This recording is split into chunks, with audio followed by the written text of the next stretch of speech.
You and I, we use it every single day, but we probably don't stop and think about it all that much. I'm talking about the English language.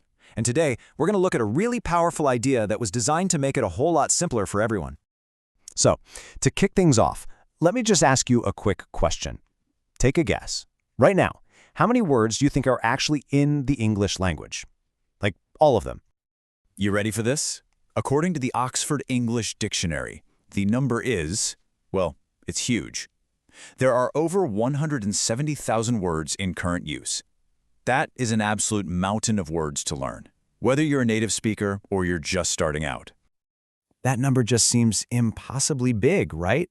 But what if there was a way to cut through all of that? What if you could say almost anything you wanted, clearly and effectively, using just 850 words? Now, this isn't just some hypothetical idea. It is a real system with a really fascinating backstory, and it was designed as a simple solution to that very complex problem. It's called Basic English. Okay, so let's really get into this. Basic English, or B850 for short, is basically a streamlined version of a language. It's built on this core foundation of just 850 really carefully selected words. And the goal was never to replace English, but to create this kind of universal tool for clear communication between people all over the world.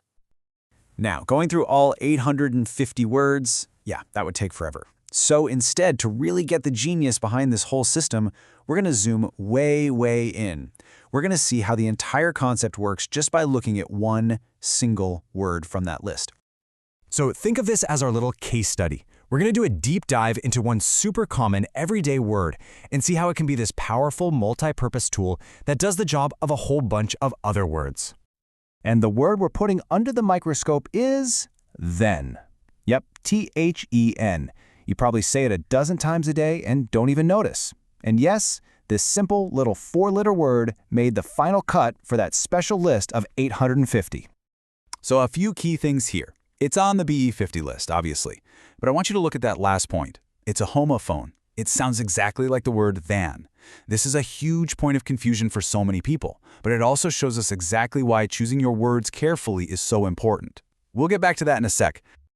So why then? Why did this word get chosen for the list? Well, because this word is an absolute workhorse.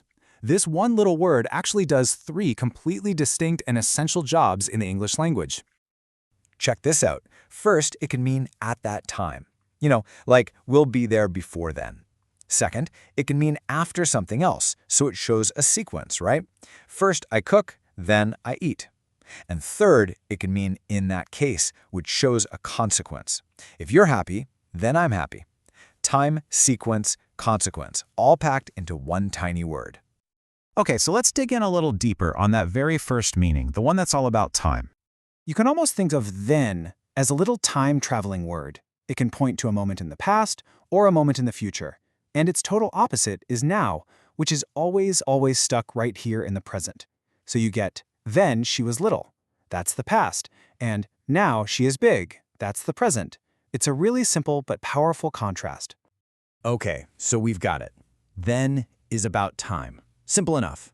But let's circle back to that super common mix-up we mentioned before.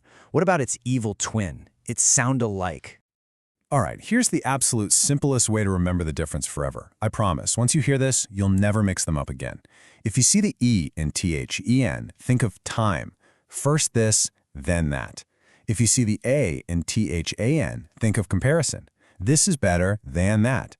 Time versus comparison. That's it. Simple, right? So, we've taken one tiny word and picked it apart. Now, let's zoom back out and connect this little example to the massive idea behind Basic English. And that is the power of keeping things simple. What we just saw is the perfect example of what makes this system so smart. You have one little word, then, that's doing 3 huge jobs. It's covering time, order, and logic. And that's what makes it so incredibly valuable. And you know, this wasn't some happy accident. The entire B850 list is built on this exact idea.